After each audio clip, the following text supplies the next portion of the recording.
कोई ना कोई वीडियो ले लियो इन्ना को ले लियो।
पीछे जा आ गया पीछे ही हो।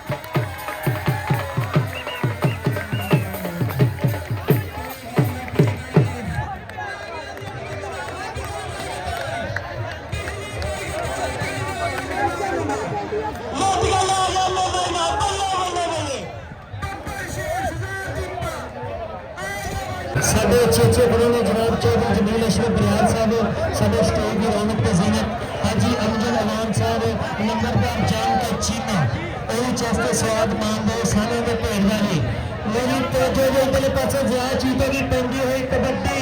जी दोस्तों, आपने उम्मीद करता हूँ कि आपने सही इंजॉय किया होगा कबड्डी का, सही तरीके से मुक्का हाथापाई ये वो सारा कुछ आपने सही तरीके से इंजॉय किया है। तो अगर आप लोगों को मज़ा आया इस कबड्डी का ठीक है। तो मेरे इस चैनल को लाइक शेयर और अपने कमेंट्स ज़रूर दीजिएगा ये कैसी लगी आपको। तो मिलते हैं अगली वीडियो में, उतनी देर के लिए इजाज़त दे दें। शुक्रिया, अस्सलाम वालेकुम।